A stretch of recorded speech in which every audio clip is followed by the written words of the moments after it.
Olá, amigos da Jovem Pan Online, seja muito bem-vindo a este espaço, o Espaço Online, que traz muita informação, prestação de serviço e também discussão sobre temas variados. Hoje nós vamos falar sobre a medicina do esporte, que é um tema que está cada vez mais no dia a dia das pessoas e vai se tornar ainda mais frequente, ainda mais com a proximidade da Copa da África, ou mesmo dos Jogos Olímpicos de Londres e também do Rio de Janeiro em 2016. Para falarmos sobre este assunto, já está aqui em nossos estúdios o Dr. Moisés Cohen, um dos maiores especialistas nessa área, ele que é professor livre-docente do Departamento de Ortopedia e chefe de Medicina Esportiva da Unifesp e também, recentemente, assumiu a coordenadoria do Centro de Excelência em Medicina do Esporte do Centro Olímpico de São Paulo. Doutor Moisés, muito obrigado pela sua presença aqui na Jovem Pan Online e uma boa tarde para o senhor. Eu que agradeço o convite, estamos à disposição. Doutor, por falarmos neste Centro de Excelência em Medicina Esportiva, é um centro que foi inaugurado no último dia 3 de novembro, é pioneiro na América Latina. Gostaria que o senhor falasse, detalhasse exatamente qual a importância desse centro dentro da formação olímpica de jovens aqui em São Paulo. Eu acho que a criação do Centro de Excelência em Medicina do Esporte, na verdade, Luciana, é a realização de um sonho. Eu acho que faltava no nosso meio algum centro que fosse completo, ou seja, que tivesse como concepção muito mais do que paredes e móveis modernos ou equipamentos, mas a concepção de nós termos no mesmo espaço todos os requisitos necessários para o atendimento do atleta, que vão desde a área médica, e dentro da área médica eu digo ortopedista, cardiologista, pediatra, ginecologista, endocrinologista, fora isso a parte de reabilitação, nutrição, psicologia, enfim, odonto, tudo isso dentro de um mesmo espaço. E ainda com o suporte da Unifesp, da Escola Paulista de Medicina, nos casos eventualmente de cirurgias, exames e coisas mais sofisticadas que não possam ser resolvidas lá no Centro Olímpico. Então acho que a concepção de um centro como esse tem uma importância muito grande, porque a ideia é exatamente atender o atleta de alto rendimento. Nós não temos esse espaço no Brasil e eu diria, sem medo de errar, que no mundo eu não conheço nenhum centro que tenha no mesmo lugar a concepção de ter todos os profissionais juntos vivendo o atleta corpo a corpo. Com isso, eu acho que nós vamos dar um suporte muito grande. E por que o Centro Olímpico? Porque o nome dele já diz, Centro Olímpico de Treinamento e Pesquisa, concebido pelo Caio Pompeu de Toledo, mas nunca conseguiu ter realmente essa parte da pesquisa propriamente dita. E agora, com o suporte que a gente vem tendo do secretário Walter Feldman, que realmente enxergou que é necessário ter esse espaço, e o que fazer com os atletas que não são de alto rendimento? Esses atletas também vão ter direito a ser atendidos em outros centros, que já estão sendo atendidos por conta do projeto que a Prefeitura tem nos diversos centros que tem na cidade de São Paulo. E na Escola Paulista de Medicina nós também temos um ambulatório de medicina esportiva para todos os praticantes de esporte que não sejam de alto rendimento. E nós temos que levar em conta que você falou em Olimpíadas, eu não tenho dúvida que vai ser uma grande transformação esportiva, social, cultural em nosso meio, de que os atletas que daqui a alguns anos, nós estamos falando em 7, 8 anos, estarão competindo em 2016, são exatamente as crianças que hoje nós temos no Centro Olímpico. São crianças de 8 a 17 anos, que daqui a 7, 8 anos vão estar com seus 16, 17, 18 anos, e são os atletas em potenciais. Então é neles que nós temos que realmente investir, dar todo o suporte. Eu acho que a aptidão eles têm, nós não nos envolvemos na parte técnica, mas a gente pode colaborar um pouquinho, pelo menos, no que diz respeito ao suporte de bastidores, médico, paramédico, para que eles possam ter realmente condições de evoluir.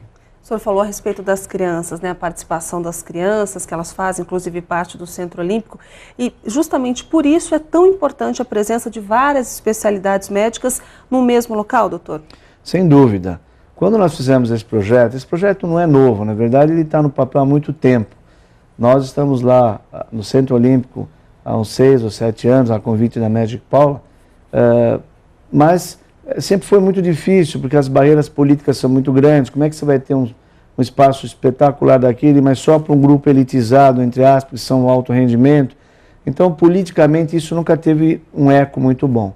Agora é que a coisa parece que realmente foi para um lado do alto rendimento, E a necessidade é exatamente essa que você disse, é você poder dar o suporte a todos esses atletas. Quando eu fiz o projeto e coloquei lá que nós precisávamos de ginecologista, pediatra, de repente eu recebi em seguida me no telefone, você está louco?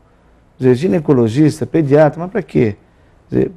É fundamental. Está tudo interligado. A ginecologista, né? Por exemplo, que é a Tatiana Parmigiani, ela está lá, ela tem um trabalho fantástico, não só com as meninas que com 11, 12 anos têm a primeira menstruação, às vezes não entende nem o que está acontecendo, às vezes atrasa por conta do esporte, alterações hormonais por conta do esporte, e às vezes o esclarecimento aos pais. Então ela faz palestras com os pais, com as crianças, e é de uma valia fantástica, assim como o pediatra, afinal de contas são crianças.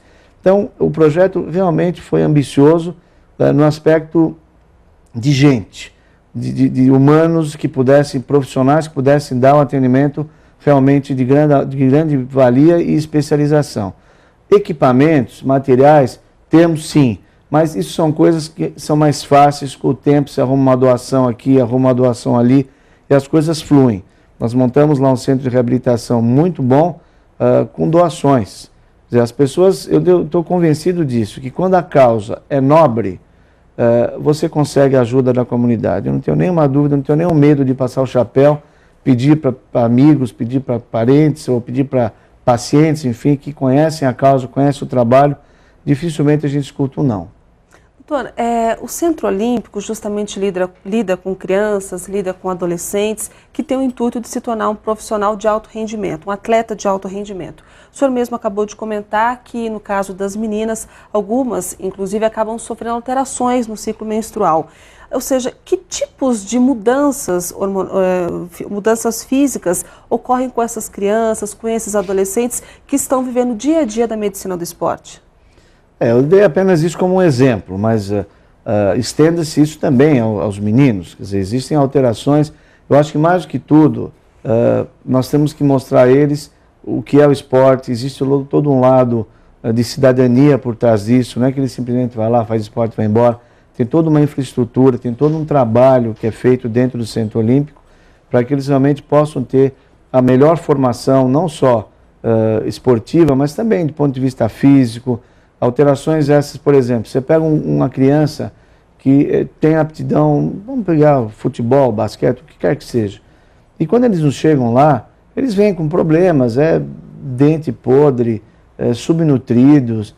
Então, as transformações que eles sofrem, felizmente, são transformações positivas, porque eles acabam entendendo a necessidade, e às vezes não é nem porque não tem entendimento para isso, às vezes não tem recurso mesmo para poder se alimentar de forma adequada.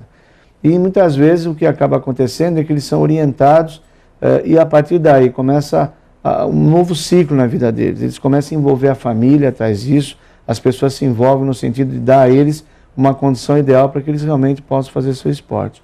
A mudança é muito notória e, felizmente, muito positiva. Doutor, como é que o senhor classificaria as diferenças do jovem, do adolescente de hoje para o adolescente de algumas décadas atrás? A gente sabe que essa geração, por exemplo, é mais alta do que as gerações anteriores. Que tipos de outras mudanças essa geração que está iniciando agora no esporte vem trazendo? Eu acho que do ponto de vista comportamental, realmente é muito grande. Eu acho que o jovem, o adolescente de ontem, ele tinha outros interesses, as propostas eram outras, os riscos eram outros. A gente jogava bola na rua, de manhã até de noite, descalço, qualquer sapato, tá, tudo bom. Quando se fala em competitividade e alto rendimento, você tem que pensar assim de uma forma grande, de uma forma mais profissional. Então, que vai desde o tipo de calçado, o tipo de pista onde ele vai praticar o esporte, a roupa. Então, hoje existe uma consciência de dar um suporte muito maior para essas crianças. Do lado positivo. Agora, do lado negativo, quais foram as mudanças? As mudanças que hoje, infelizmente, eu acho que o jovem, o adolescente, chega muito mais fácil do que antigamente aos maus costumes. Então, as drogas, os meninos de rua, até por conta da condição social. Então, eu acho que esses projetos todos que são feitos de crianças de rua, tirar para fazer esporte, todos eles são válidos. Eu acho que projeto nenhum compete com o outro. Mas é a somatória dessas pequenas ações, e isso está na Bíblia, quer dizer, se você salva uma criança, você está salvando a humanidade. Quer dizer, é mais ou menos isso que a gente tenta fazer. E essas crianças têm uma conotação, do ponto de vista social, não é só ela que muda, você muda a família dela, você muda todo um comportamento das pessoas que estão ao redor dela. Então, a diferença de ontem para hoje, eu acho que hoje os riscos, a exposição é muito maior, mas os meios para esclarecer e para tentar conduzir também para um caminho melhor, também são muito maiores. E o senhor acha que todas essas mudanças vão se refletir nas próximas competições, por exemplo, no caso da Olimpíada de Londres, ou mesmo da Olimpíada do Rio de Janeiro? O senhor acha que essas mudanças já vão estar refletidas nessas próximas competições? Eu acho que sim. Eu não tenho dúvida. Eu acho que cada vez mais os próprios meios de comunicação estão divulgando, existe uma empolgação, existe um entusiasmo. E aqui é importante a gente falar uma coisa, quer dizer, nós ganhamos apenas a cidade sede Rio de Janeiro. Existe um envolvimento de todo um país. É uma mudança de cultura de todo um país. É um momento para a gente ter uma melhora. Eu sempre digo o seguinte, nós somos todos muito otimistas, mas otimismo é diferente do entusiasmo. Quer dizer, otimista é o indivíduo que espera que tudo vai dar certo. Tudo é bom, tudo vai dar certo. Eu acho que a gente tem que ser otimista, mas com entusiasmo, ou seja, fazer com que as coisas deem certo. Então, atuar, não é simplesmente fazer críticas. Tem um monte de coisa errada? Tem. Mas eu acho que dentro do que a gente possa colaborar. Nós no Centro Olímpico hoje montamos uma estrutura de excelência que eu tenho consciência que hoje o COB, por exemplo, que seria a nossa entidade máxima, não tem. Embora tenha excelentes profissionais, o Grangeiro, que é o médico, é um grande amigo e competentíssimo. E agora é que a coisa começa também a fluir para o lado de se montar um grande departamento médico. Mas, humildemente, nós vamos oferecer os nossos cuidados, os nossos serviços, para que também a gente possa ajudar no atendimento desses atletas. Agora, doutor, falando um pouquinho a respeito do esporte profissional, né? Hoje a medicina do esporte ela é fundamental, principalmente em esportes de impacto, como por exemplo o futebol. Nós temos grandes exemplos de jogadores que se recuperaram graças a esses avanços da medicina. O próprio Ronaldo é um exemplo disso. Queria que o senhor falasse o que nós podemos esperar em termos de medicina para o esporte para o futuro. Eu acho que a medicina do esporte, dentro da medicina de maneira geral, ela realmente nos últimos anos cresceu demais. Eu acho que por várias razões, até por conta da tecnologia que nos permite fazer procedimentos em atletas muito menos invasivos, permite fazer com que eles voltem muito melhor e mais rapidamente à prática esportiva. E mais do que isso, uma conscientização da prevenção. Eu acho que hoje a grande chave, o grande segredo não é só tratar bem, mas é evitar que as lesões aconteçam. Então, é fazer um trabalho preventivo, que é o que a gente tem feito lá no Centro Olímpico, com resultados muito positivos. Eu acho que a medicina esportiva, na minha opinião, é um dos fatores diferenciais para que você, de um ano para o outro, de uma Olimpíada para outra, possa fazer aqueles milésimos de segundos ou fazer aquele recorde que a gente acredita que nunca vai ser batido e, surpreendentemente, a cada Olimpíada, eles são batidos. Eu acho que a medicina esportiva vem colaborar de uma maneira particular para que isso possa acontecer e sem dúvida nenhuma, eu tenho dúvida que a medicina esportiva, de uma maneira geral, seja qual for a especialidade, ela tem e vai ainda evoluir muito mais à medida que as exigências desses atletas sejam maiores conosco. Nós somos exigidos, o atleta ele precisa voltar, ele quer voltar rápido e bem. Então, nós temos que nos desdobrar, nós que eu digo, o sensu lato, a medicina esportiva de maneira geral, e é o que a gente tem procurado fazer. Doutor, o senhor é muito procurado por atletas profissionais, principalmente no que diz respeito a joelho, né? Recentemente o senhor operou a Mauro Rimage, uma das principais atletas brasileiras, e pelo menos o que foi discutido na imprensa, que ela só voltaria a atuar em 2010. Essa é a previsão realmente?